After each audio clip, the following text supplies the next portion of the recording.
18절에서 29절까지 말씀 우리 다 같이 합독하도록 하겠습니다. 18절부터 29절까지입니다. 두아디라 교회의 사자에게 편지하라. 그 눈이 볼 것 같고 그 발이 빛난 주석과 같은 하나님의 아들이 이르시되 내가 내 사업과 사랑과 믿음과 섬김과 인내를 아노니 내 나중 행위가 처음 것보다 많도다. 그러나 내게 책망할 일이 있노라. 자칭 선지자라 하는 여자 이세벨을 내가 용납함이니 그가 내 종들을 가르쳐 꿰어 행음하게 하고 우상의 제물을 먹게 하는도다. 또 내가 그에게 회개할 기회를 주었으되 자기의 음행을 회개하고자 하지 아니하는도다. 볼지어다 내가 그를 침상에 던질 터이요 또 그와 더불어 간음하는 자들도 만일 그의 행위를 회개하지 아니하면 큰 환난 가운데에 던지고 또 내가 사망으로 그의 자녀를 죽이리니 모든 교회가 나는 사람의 뜻과 마음을 살피는 자인 줄 알지라. 내가 너희 각 사람의 행위대로 갚아주리라. 두아디라에 남아있어 이 교훈을 받지 아니하고 소위 사탄의 깊은 것을 알지 못하는 너희에게 말하노니 다른 짐으로 너희에게 지울 것이 없노라. 다만 너희에게 있는 것을 내가 올 때까지 굳게 잡으라. 이기는 자와 끝까지 내 일을 지키는 그에게 만국을 다스리는 권세를 주리니 그가 철장을 가지고 그들을 다스려 질그릇 깨뜨리는 것과 같이 하리라. 나도 내 아버지께 받은 것이 그러하니라. 내가 또 그에게 새벽별을 주리라. 귀 있는 자는 성령이 교회들에게 하시는 말씀을 들을지어다. 아멘. 한번 기도하겠습니다. 하나님, 오늘 이 귀한 영광스러운 주일 아침에 온 성도들이 함께 주 앞에 나와 예배합니다. 오늘 말씀 듣고 기도합니다. 주님께서 오늘 시간에 찾아오셔서 한 분 한 분에게 역사하여 주셔서 오늘의 꼭 필요한 은혜를 부어 주옵소서. 부족한 종에게도 은혜를 다하여 주사 주의 말씀을 말씀되이 증거하는 이 시간 되게 하여 주시기를 소망하옵고 오직 하나님만 영광을 받아 주옵소서. 예수님의 이름으로 기도합니다. 아멘. 오늘 이 본문의 말씀을 가지고 우리 신앙의 거룩함을 회복하라는 제목으로 하나님의 말씀을 나누겠습니다. 여러분, 지난 주일에 우리가 버가모 교회를 살펴봤는데요. 버가모 교회는 그 환난 때보다 평안할 때 그들의 신앙을 지키기가 더 어렵다는 것을 우리가 깨달아 알았습니다. 여러분, 우상 숭배 또 황제 숭배들을 강요를 막 할 때는 목숨을 걸고 그들의 신앙을 지켰는데 그 중에서 또 충성된 증인 안디바가 순교까지 하면서 그들의 믿음을 저버리지 않았던 것을 보고 우리 주님은 아주 칭찬하셨습니다. 그러나 그 평화가 찾아올 때 그런 문제들이 많이 해결되어졌을 때 걱정이 없을 때 더 이상 그들은 교회는 세상과 싸우려고 하지 않았다는 겁니다. 그래서 점점 그 발람의 거짓 교훈을 따라서 우상의 제물을 먹고 더 나아가서 그 음행에 가담하고 결국은 사탄에게 무릎을 꿇고 말았죠. 여러분, 우리가 쉽게 신앙생활 하려고 하면 이 발람의 교훈을 따르고 또 니골라당의 교훈을 따르게 되어 있습니다. 한마디로 믿음 따로 삶 따로라는 겁니다. 믿음대로 살려고 하면 여러분 세상에서 여간 불편한 게 아닙니다. 그러니까 믿기만 하면 이미 구원을 받았으니까 뭐 삶이야 뭐 조금 부족해도 괜찮다라고 하는 그 유혹은 바로 니골라당의 유혹이고 이 발람의 유혹인 것이죠. 그리고 훨씬 더 그들이 직접적으로 우리에게 다가옵니다. 그러나 우리는 쉽게 우리가 믿지 않고 우상에게 머리 숙이지 않고 우상에게 무릎 꿇지 않고 하나님만 믿기로 작정하면 여러 가지 어려움들이 생기게 되어 있다는 것이죠. 우리가 알다시피 편안한 시기는 고난의 때보다 훨씬 더 무섭습니다. 왜냐하면 그때는 신앙이 잠들어 있기 때문에 그렇습니다. 여러분, 우리가 신앙생활 할 때 잘 보시면 어려움이 있을 땐 기도하러 오지 않습니까? 기도하고 어떻게든 하나님을 의지하려고 애를 많이 씁니다. 그런데 다 해결되고 나면 아플 때 찾아왔다가 다 낫고 나면 내가 가게를 경영하는 사업이 잘 어려울 때 기도하다가 하나님이 그 해결해 주시면 그러면 그때부터 또 마음이 탁 놓이지 않습니까? 다시 편안함으로 돌아가고 언제 그랬냐는 듯이 점점점 교회를 떠나고 세상에서 즐겁고 편안함을 더 찾아가지 않습니까? 여러분 오늘 보게 될 이 두아디라 교회는요, 이 버가모 교회보다 훨씬 더 죄악에 빠져있는 모습을 봅니다. 오늘 이 본문은요, 소아시아 7교회 중에 네 번째 이 두아디라 교회에 주신 주님의 편지입니다. 여러분 두아디라는 북쪽은 버가모고 남쪽은 사대가 있는데요. 소아시아 7교회, 7지역 중에 가장 작은 도시입니다. 지금 터키의 아키사르라고 하는 도시인데 약 인구 한 6만 명 정도 되는 아주 작은 소규모 도시입니다. 그런데 이 소아시아 행정도시였던 버가모에 비하면 작은 도시이지만 이 버가모시로 올라가는 길목에 이 두아디라가 있어요. 그래서 이 지역은 대대로 군사의 요충지였습니다. 그러니까 두아디라 시를 점령하려면, 버가모를 점령하려면 반드시 이 두아디라를 지나가야 했습니다. 그래서 로마에서도 이 두아디라 지역에 아주 큰 군대를 주둔해 두기도 했었습니다. 그래서 군사적인 요충지다 보니까 많은 그 전쟁터가 되었던 것이죠. 그래서 지금도 현재 두아디라에 가면 전쟁 때문에 폐허가 된 성벽들이 많이 있고요. 특히 두아디라는 높은 성벽 위에다가, 언덕 위에다가 성을 쌓고 사방을 방위를 하면서 적들이 공격해 오는지 안 오는지를 살펴봤던 아주 지리적으로 봤을 때 군사적인 요충지였습니다. 그래서 고대로부터 전쟁이 많이 일어났던 곳입니다. 또 하나는요, 이 두아디라가 여러 지역으로 가는 길목에 있다 보니까 상업이라든지 무역업이 굉장히 발달한 곳이었습니다. 우리가 잘 알고 있듯이 그 바울의 그 선교 여행의 동력자였던 자주 옷감 장사 루디아가 있었던 곳이 바로 이 두아디라입니다. 여러분 이 루디아는요, 실제로 그 빌립보라고 하는 도시하고 이 두아디라를 왔다 갔다 하면서 자주 옷감을 팔았던 그 당시로는 국제무역사업가입니다. 오늘날로 말하면 국제무역사업가고요. 이 상업과 무역이 발달하다 보니까 이런 특별히 무역이 발달한 지역에는 특별히 강조되어진 게 뭐냐면 길드라고 하는 이제 상업 조직, 그러니까 협동조합이죠. 상조회가 아주 발달해 있는 곳이 또 이 두아디라이기도 합니다. 어떻게 보면 우리 마산 창원 지역과 비슷한 것 같아요. 여기가 무역의 중심지 아닙니까? 그렇다 보니까 이 두아디라랑 우리 여기 이 지역이랑 좀 일면 비슷한 면이 있는 것 같더라고요. 이 소아시아 7교회 가운데 가장 작은 도시다 보니까 교회도 가장 작았어요. 그럼 작은 교회니까요, 특별히 내세울 만한 어떤 특징적인 게 없어요. 그러니까 7교회 가운데서도 이 두아디라 교회가 그렇게 크게 이름을 날린다든지 이렇게 칭찬할 만한 아니면 내세울 만한 것이 없어요. 그런데요, 오늘 성경의 기록을 보면 가장 많은 분량을 할애해서 두아디라 교회에 편지를 쓰고 있다는 것을 봐요. 여러분 에베소 교회는 7절 정도고요. 서머나는 4절이고 버가모는 6절, 사대는 6절, 빌라델피아는 7절, 라오디게아는 9절인데 이 두아디라 교회는 무려 12절에 걸쳐서 기록을 하고 있다는 겁니다. 왜 그렇겠습니까? 우리 주님이 그 두아디라 교회에 할 이야기가 많다는 겁니다.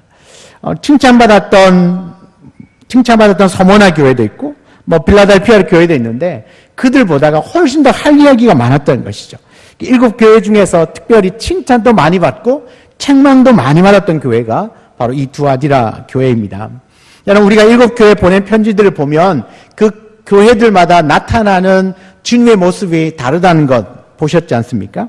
오늘 이 두아디라 교회에 나타난 주님의 모습이 어떠냐면 여러분 대부분 그 교회의 형편이나 그 상황에 따라서 나타나신 모습들이 조금씩 다르게 나타나거든요.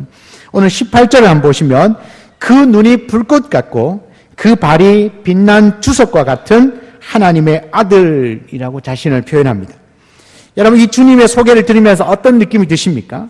활활 타오르는 이 불꽃 같은 눈, 그 다음에 빛난 주석과 같은 발에 주석, 단단한 이 주석이 이렇게 도금되어 있다는 겁니다. 발이 그러면 굉장히 강력함을 의미하겠죠. 예수님의 이미지에서 느껴지는 그 느낌은요, 부드럽거나 친밀함이 아니라 오히려 두렵고 위험이 느껴집니다. 이글이글거리는 불꽃, 그 다음에 발에는 주석이 채워져 있는 발. 23절에는요, 주님은 이렇게 말하죠. 나는 사람의 뜻과 마음을 살피는 자다. 나는 사람의 뜻과 마음을 살피는 자다. 우리의 행동 이면에 있는 마음의 태도, 동기, 의도, 감정들을 불꽃 같은 눈으로 꿰뚫어 보신다는 이야기입니다. 그러니까 우리 주님 앞에서 아무것도 숨길 것이 없다. 사람에게는 숨길 수 있지만 주님 앞에는 숨길 것이 아무것도 없다. 왜? 그분은요, 사람의 뜻과 그 마음까지도 꿰뚫어 보기 때문에 그렇습니다. 빛난 주석과 같은 발, 이 발은요, 어떠한 죄악도 완전히 부셔버릴 것과 같은 그런 강력한 권세와 능력을 가짐을 의미합니다. 그러니까 활활 타는 불꽃 같은 눈으로 우리의 마음과 뜻까지도 관통해 보시고, 그 다음 우리 안에 있는 그 어떤 죄악들도 부셔버릴 것 같은 강력한 그 발을 가지고 있는 주님. 이게 무엇입니까? 강력한 심판을 뜻합니다. 그러니까 우리 주님이 그 두아디라 교회를 바라보면서 딱 나타나시는 그 모습이 심판주로 나타나신 겁니다. 왜 그렇겠습니까? 그만큼 그 두아디라 교회 그 성도들의 그 삶을 보시고 이건 심판하지 않으면 안 되겠다라고 하는 그런 모습들이 그들 안에 있었겠죠. 여러분, 그러면 바로 이렇게 심판을 하셔도 되는데 주님은 그렇게 하지 않으세요. 먼저 칭찬부터 하십니다. 잘한 것부터 일단 얘기를 하고 그 다음에 못한 것 가지고 한 대 치려고 하겠죠. 이 정청병력 같은 말씀을 하기 전에 먼저 칭찬을 합니다. 여러분, 그들을 칭찬하는 그 칭찬의 내용이 뭐냐 하면 19절입니다. 여러분, 다 같이 한번 19절을 읽어볼까요? 19절입니다. 시작. 내가 내 사업과 사랑과 믿음과 섬김과 인내를 아노니 내 나중 행위가 처음 것보다 많도다. 이야, 주님이 뭐라고 말씀하십니까? 내 사업을 안다. 여기 이제 하나하나 사업과 사랑과 믿음과 섬김과 인내 이렇게 쭉 나열하고 있는데요. 실제로는요, 내 사업 안에 다 들어와 있어요. 이렇게 이해하시면 될 것 같아요. 너의 사업이라고 하는 것, 너의 사업이라 하는 그 속에 사랑, 믿음, 섬김, 인내가 포함되어 있다는 거죠. 그러니까 너가 그 사업하는 그 사업 안에 사랑하는 마음, 믿음과 인내와 섬김이 있다는 얘기죠. 그러니까 선한 사업이 사랑으로 가득하고 섬김과 믿음으로 충만하다는 이야기입니다. 지금 내가 하는 일이 좀 사랑이 충만하고 믿음이 충만하고 섬김이 충만하고 인내가 충만하다는 이야기예요. 그러니까 한마디로 말해서 굉장히 헌신적이다는 이야기입니다. 성도들은 헌신적으로 자기의 물질을 내어놓고 선한 사업에 동참을 했다는 겁니다. 그러니까 여러분, 교회가 얼마나 생기가 있고 활력이 있겠습니까? 나의 물질을 내어놓고 선한 사업에 막 마음껏 쓰고 있으니까. 그리고 더 나아가서 뭐죠? 내 나중 행위가 처음보다 많다. 갈수록 더 풍성해졌다는 이야기입니다. 갈수록 더 너의 사업에 자랑할 거리가 많아졌다는 이야기죠. 여러분, 우리가 살펴봤듯이 그 에베소 교회는 처음 사랑을 잃어버려서 책망받았지 않습니까?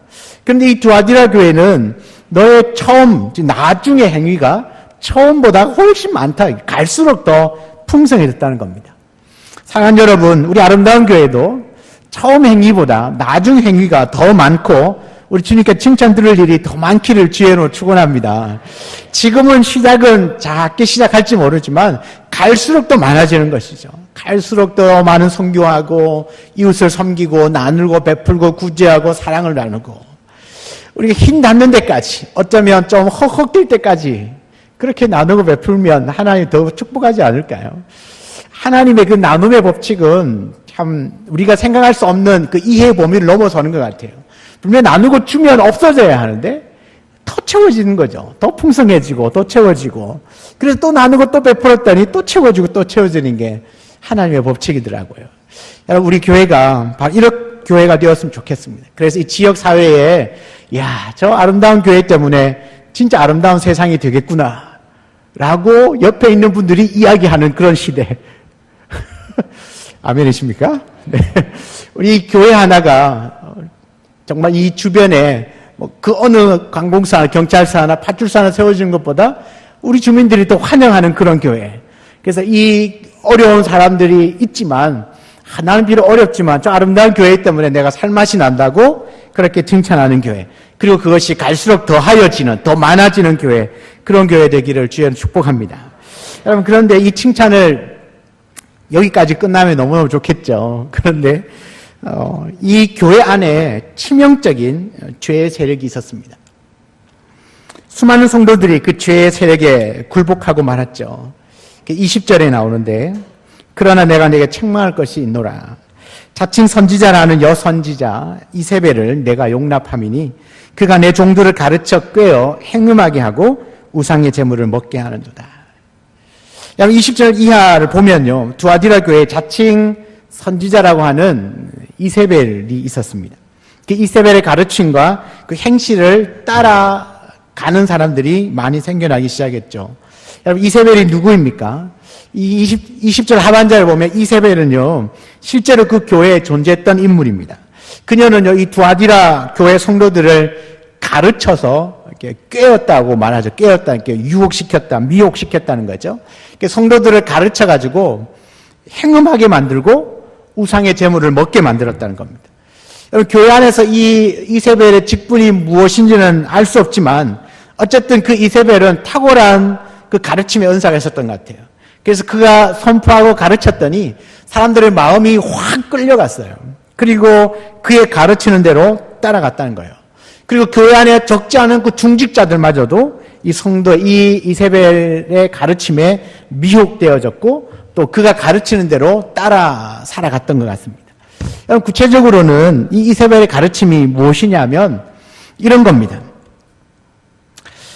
이 두아디라 시, 아까 제가 처음에도 소개했지만 이 두아디라라고 하는 이 도시의 상황을 알면 먼저 조금 이해를 할 수 있습니다. 먼저 이 두아디라에 대한 배경을 한번 설명을 드리면요. 두아디라는 정치적으로는 별 중요성이 없다고 말씀드렸습니다. 하지만 여러 가지 상업이나 무역이 번창한 곳입니다. 특별히 청동 제품이나 피혁 제품이나 자주 옷감 등 아주 이런 것들을 취급하는 상업이 매우 발달한 도시였습니다. 각종 이 업종에 종사하는 사람들은 각각의 그 조합을 만들어서 그들이 이제 서로 이제 그 일들을 하게 되는데요. 그 조합을 이제 길드라고 했습니다. 이 길드라고 하는 조합을 만들어 놓고 여기에 가입을 하지 않으면 취직도 안 되고 은행 거래도 안 되는 겁니다. 그러니까 문제는 이 조합이 종교와 연관이 되어 있다는 것이죠. 그들이 섬기는 우상과 연관이 되어 있어요. 특별히 이 두아디라는 트림나스라고 하는 그 도시의 수호신이 있었습니다. 트림나스라고 하는 도시의 수호신.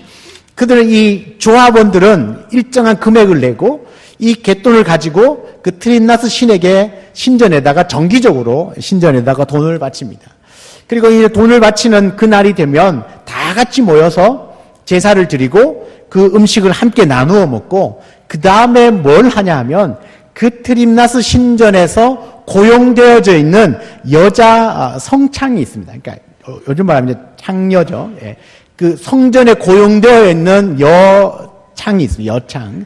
그러니까 그들의 제사의 마지막은 바로 그 여창과 성적인 결합을 하는 겁니다.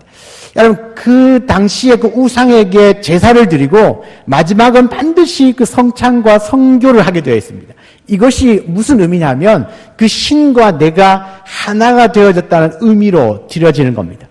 그러니까 이 조합원에 가입되어져 있는 사람들은 자신들의 상거래를 위하여 살아가기 위하여 그 조합에 가입을 하게 되는데 실제로는 가입하게 되면 그 다음은 뭐죠?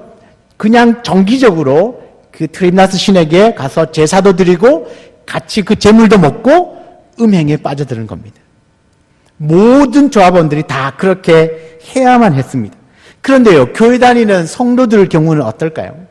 그것이 그들의 신앙 양심상 도저히 그렇게 살 수 없는 겁니다. 그러면 이제 문제가 뭡니까? 두아디라에서는 더 이상 살아갈 길이 막막해지는 거죠. 여러분, 성도라고 안 먹고 살아도 됩니까?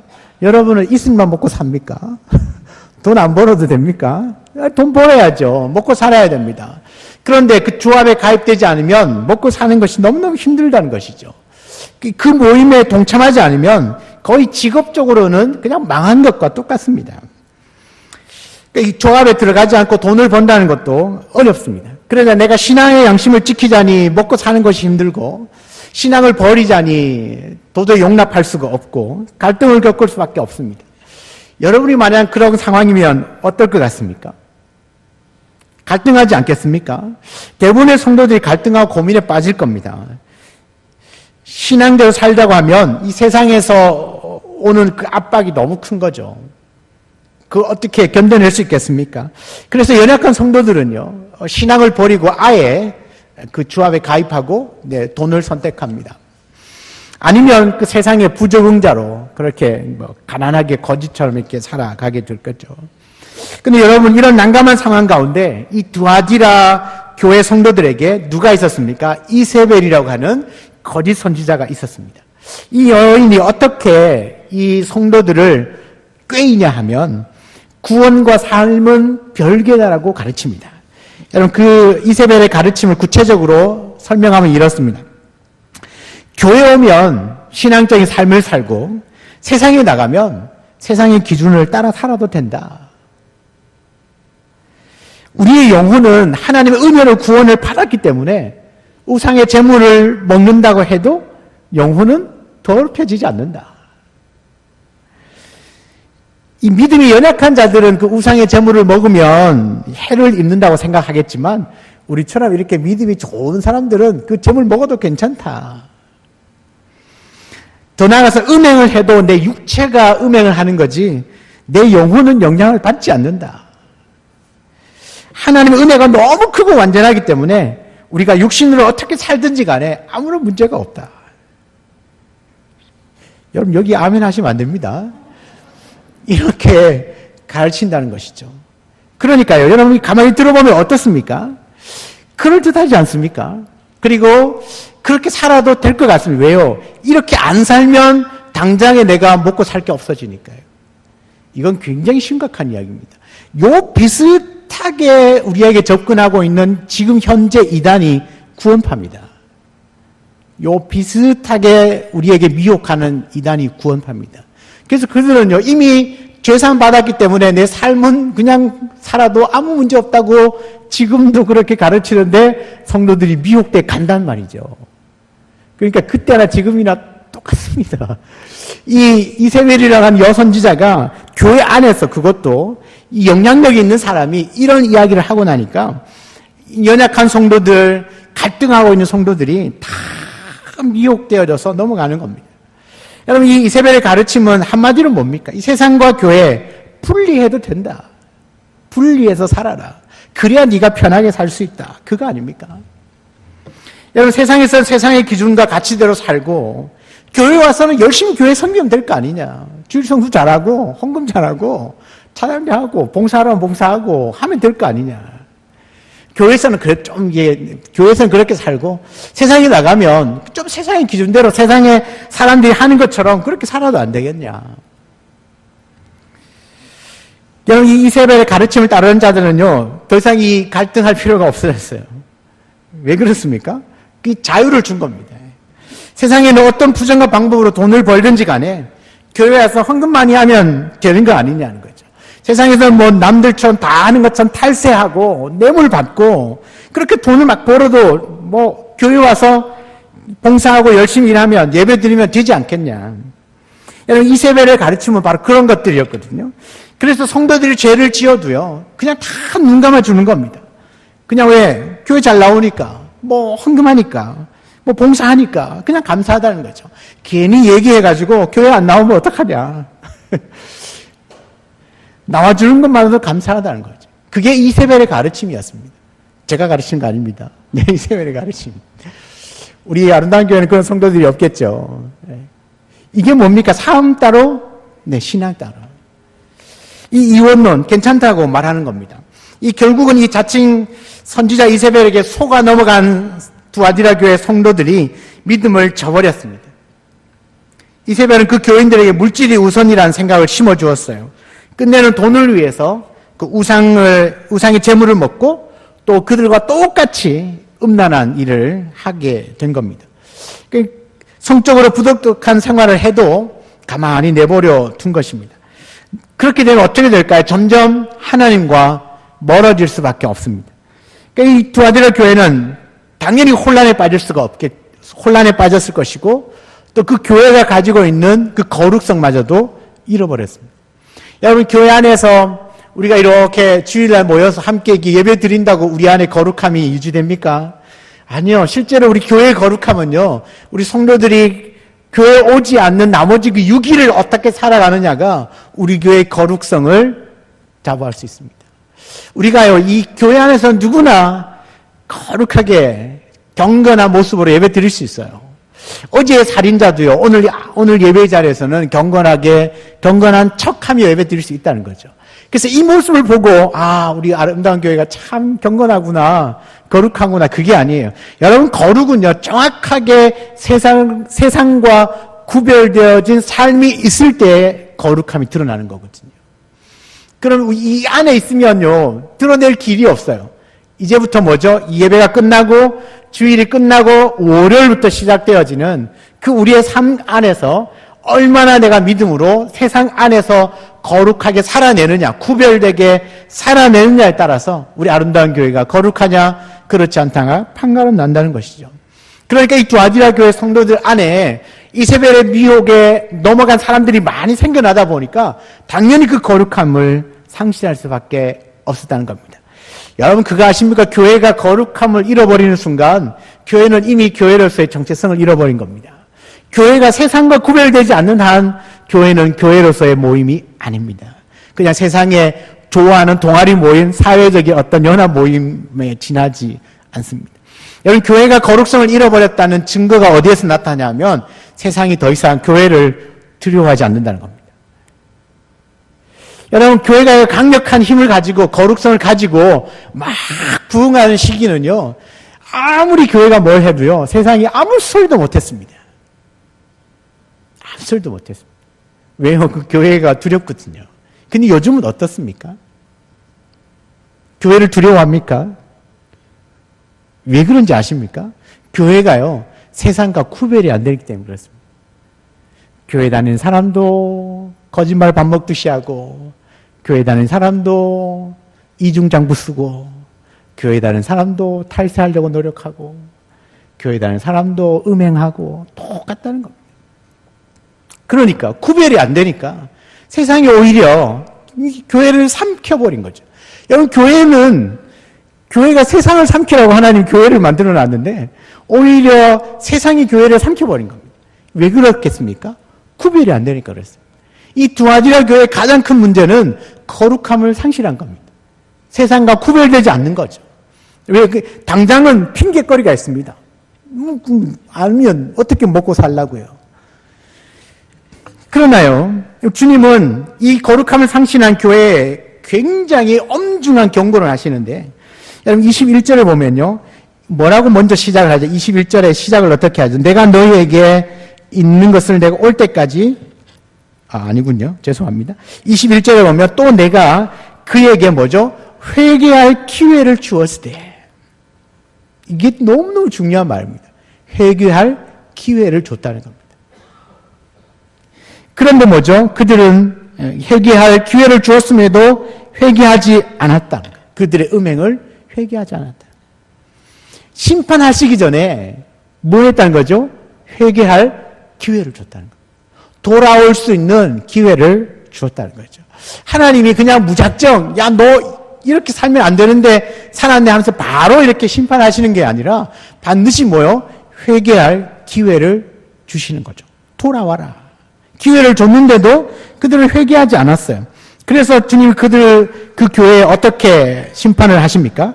22절에요. 볼지어다 내가 그를 침상에 던질 것이다. 이 말은요, 질병으로 치시겠다는 이야기입니다. 그래도 안 되면 22절 하반절에 보면요, 큰 환난에 던질 건데, 끝끝내 회개하지 않고 돌아오지 않으면 내가 사망으로 그의 자녀를 죽일 것이다. 엄청난 이야기를 하시죠. 여기서 말하는 건 실제로 그 자녀를 죽인다는 이야기가 아니라 그 불신앙적인 자녀를 낳게 된다는 이야기입니다. 우리의 그 범죄한 자들의 그 말씀을 통하여서 오랫동안 참고 기다리시고 회개할 기회를 주시다가 끝끝내 안 되실 때 마지막으로 하시는 심판입니다. 여러분, 이건 주님의 협박이 아니라 마지막 경고거든요. 근데 이 일을 실행하시기 전에 반드시 뭐죠? 회개할 기회를 주신다는 거예요. 기회를 주실 때 돌아와야 합니다. 돌아오지 않으면 이 심판을 받게 되는 것이죠. 여러분, 그럼에도 불구하고요, 24절에 보면 이 두아디라 교회에 이세벨의 가르침을 따르지 않는 성도들이 있었습니다. 혼합주의적이고 세속주의에 빠지지 않고 그 믿음의 순수성을 지켜온 사람들이 있었습니다. 그들은 하나님의 말씀대로 살려고 경제적인 손실을 당하고 세상 사람들에게 많은 어려움도 당했습니다. 어떤 성도는 정직하게 사업하다가 완전히 재산을 다 떨어먹는 경우도 있었습니다. 그럼에도 불구하고 이세벨의 교훈을 따르지 않았습니다. 세상과 적당히 타협하며 사는 삶을 거부했다는 겁니다. 비록 말씀대로 사는 길이 어렵고 힘들어 보여도 그 말씀대로 살아가는 길을 당당하게 걸어갔다는 이야기입니다. 그들에게 우리 주님이 무엇을 약속하십니까? 세상을, 만국을 다스리는 권세를 주시겠다. 그리고 새벽별을 주시겠다는 거예요. 너에게 만국을 다스리는 권세, 새벽별. 여러분, 새벽별은요, 요한계시록 21장 쭉 저 뒤에 가면 예수 그리스도라고 말합니다. 그러니까 끝내는, 지금 살아가는 형편이 어려워도 끝까지 믿음을 가지고 거룩함을 지켜나가는 그 성도에게 하나님이 뭐요? 너에게 만국을 다스리는 권세, 그러니까 만국을 다스리는 권세와 새벽별, 예수 그리스도를 너에게 주겠다는 겁니다. 여러분, 우리에게 예수 그리스도가 있으면 그것으로 충분하지 않습니까? 그 예수 그리스도를 얻게 되어진다는 건 마치 그 뒤에 요한계시록 22장 그 끝에 가면 나는 너희의 하나님이 되고 너는 내 백성, 내 아들이 될 것이다라고 말하는 그 말씀이 그대로 성취가 되어지는 겁니다. 비록 이 땅에서는 어렵게 살지 모르지만 천국을 소유하는 것이고 하나님이신 예수 그리스도를 소유하게 되는 놀라운 축복을 얻게 되는 것입니다. 사랑하는 여러분, 우리에게 이세벨의 그 가르침을 거부해야 합니다. 세상에 나가서 우상 숭배하고 음행하고 죄 짓다가 교회 오면 경건한 신앙인처럼 살아가는 그런 이중적인 삶을 거부하셔야 됩니다. 우리의 삶은 실제적으로 내일부터 시작되어지는 6일간의 그 삶에서 결판나는 겁니다. 사랑하는 여러분, 우리 성도들이 거룩하기만 하면, 말씀대로 세상과 구별되게 살기만 하면 여러분, 세상은 오히려 우리를 향하여 두려워 떨 것입니다. 그리고 우리에게 손가락질 하는 것이 아니라 그들은 더 이상 아무 말도 못하고 그들의 입을 다물 수밖에 없습니다. 우리가 좀 손해보면요, 우리가 좀 가난하게 살면요, 핍박 속에 있으면요, 어떻습니까? 그래도 그 안에 진리에 예수 그리스도를 붙들 수만 있다면 여러분, 그 삶이 우리에게는 가장 큰 행복이고 기쁨 아니겠습니까? 여러분, 우리 안에 혹시 신앙의 거룩함을 잃어버렸다면 우리 주님이 회개의 기회를 주실 때 다시 돌아오면 됩니다. 여러분, 여기 서 있는 저라고 뭐 완전 100% 거룩하게 경건하게 살 것 같습니까? 아멘 해주셔야 됩니다. 그렇게 살려고 노력할 뿐이지 완벽하지는 않습니다. 그러니까 여러분은 어떻습니까? 그렇게 살려고 노력하지 완벽할 수는 없습니다. 우리 옆에 있는 분을 봐서 아니 분명히 거룩하게 살아야 하고 경건하게 살아야 하고 구별되게 살아야 되는지 왜 저렇게 살지? 라는 눈으로 보시면 안 됩니다. 왜요? 그렇게 보는 나도 완벽하지 않으니까요. 그러면 서로가 부족한 사람들끼리 서로 보면서 어떻게 신앙적인 권면을 해야 됩니까? 네가 아니고 우리가 같이 말씀대로 한번 살아봅시다. 우리가 거룩하게 경건하게 일주일을 좀 살아봅시다. 그렇게 권면하면서 함께 달려가는 것이죠. 혹시라도 부족함이 있으면 같이 회개하면서 다시 돌아갑시다. 권면하며 가는 것이죠. 여러분, 이 거룩함은요, 이 교회 안에서 받은 그 은혜를 가지고 세상 속에서 회복하는 겁니다. 이 안에서 기도하고 세상에 나가서 우리의 거룩함을 회복하는 겁니다. 그것이 회복되지 않으면 우리에게 기회를 주시고, 그런데 회복되지 않으면 기회를 줘도 잘 몰라요. 그러면 결국은 심판을 당할 수밖에 없을지도 모릅니다. 여러분, 믿음과 삶 절대 분리되지 않습니다. 내 안에 있는 믿음은 삶과 같이 그래야만 하나님을 보실 때 아름다운 믿음 생활 성도라고 할 수 있습니다. 사랑하는 여러분, 우리에게 주어진 이 2019년 또 앞으로 살아갈 시간들이 많이 있을 텐데 그냥 그 하루하루의 삶이 어떻게든 하루를 믿음으로 살려고 애쓰다 보면 그 하루가 일주일이 되고 그 일주일이 한 달이 되고 한 달이 1년이 되고 1년이 일평생 되는 겁니다. 완전할 수는 없지만 그렇게 살아가려고 애를 써보는 그 발버둥이 그것만으로도 충분합니다. 그것만으로도 우리 주님은 반드시 축복하시고 우리와 함께 해주실 줄 믿습니다. 신앙의 거룩함을 회복합시다. 그래서 세상과 구별되어진 그 삶을 통하여서 정말 하나님을 먼저 드러내고 세상 가운데서 하나님의 영광을 먼저 드러내고 우리의 삶 가운데도 하나님이 함께하여 주심을 믿는 그 확신 가운데 예수 그리스도를 삶으로 보여줄 수 있는 사랑하는 우리 온 성도를 다 되시기를 주의 이름으로 축원합니다. 오늘 같이 이 찬양을 함께 드리면서